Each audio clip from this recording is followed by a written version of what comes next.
Let's look at a dragon lunge and some things to go over. Um, Dragon lunge for me, I love it because it helps bring the awareness and flexibility that you might need for, right? Maybe you're on the one knee, you're tying your shoe, or even standing and you're bending and tying your shoe right away. That connection will be so much easier if you do deer pose more, right? It helps that hip flexion and being able to keep it with structure. There was a time where my back was in so much pain, literally like bending to tie my shoes. It just, the fascia, the electricity shock or just pain that flowed through just sucked, right? And throughout training yoga and those modalities have really helped limber me out and make things feel more easy and accessible. So let's look. So I like to be here in tabletop, and one thing to work on is your cat. So rounding the back and bringing your knee in towards your nose. We bring it in towards the nose. We kind of meet the nose towards the knee, and then we step the foot between the hands. So one thing I used to do, right, with when I didn't have that flexibility, I would bring it and then lift a palm. Totally okay, right?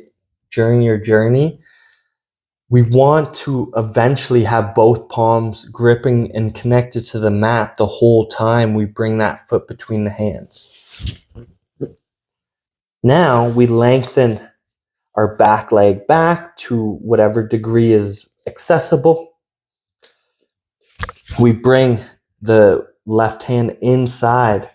We want that knee connected to our shoulder. Sometimes the knee's opening out and there's space between the left knee and the shoulder, right? So there's space. We want that connection.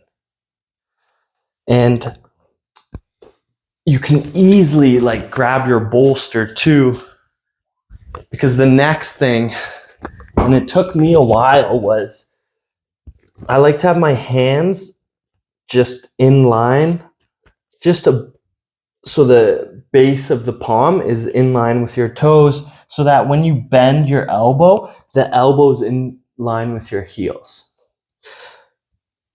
But it's hard to bend your elbow sometimes to get them to the floor. So I would use a bolster a lot of the times when I first started. Then I gain the flexibility and awareness to eventually not use it. And that's completely normal, right? A lot of times, maybe you can bring one elbow down, but then the other one's lifted a bit. We don't want to stay here like that. That's creating imbalance. So if that was the case, I'd pick up my right elbow. Whatever's higher, you're going to meet the lower elbow to the higher elbow level. But if you can bring both down, then bring both down. Your knee might want to open up a bit, so keeping it snug against your shoulder. Sometimes I would look down towards my knee and keep my gaze down, but I'm constricting my throat. So I want to look ahead and a nice open throat here, right? And I lengthen the crown of the head away from me, more lengthen my spine. I'm not splaying my hips out to one side or the other. They're nice and neutral with the ground. My back leg is nice and neutral, right?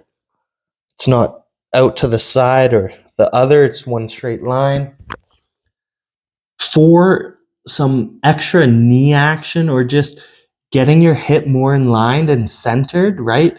We're sitting always, so it's easy for our hips to want to externally rotate out. Pick up your knee. Right away, you'll feel your whole foot, your whole legs in line, the abduction, the rotating inwards is starting to happen more and be programmed. Make sure your big toe and your pinky toes are engaged with the floor. That helps all your toes be engaged. So yeah, that's one awesome option here. While I'm in this pose too, before I like to go down, sometimes I like to come up, get that back strong, bring your hands up, reach your hands away. You'll feel your hip, right, on that back leg side. Just open up and thank you for this position. And two, so when you're in the dragon's pose here, you can do twisted dragon. So you go out on a 45 with your toes, then your heels in line with your toes, then go back out on a 45, and then come on the outer edge of your foot, opening up your hip. You can push into your thigh, but be comfortable, and then rotate to the left here. If it's accessible, you can always bend that back knee and start to grab it. That really works the rotation. So you have that. You can do your twist, and then you can hinge back, shine your toes to the sky, and then reach your foot forward into a dragon splits. So yeah, just from your dragon's pose alone, you have, right, dragon twist, dragon splits. You can pick up that back knee before you even do any of your dragons. In that lunge, you can come up. So it's a sweet pose to try. Open up those hips, right?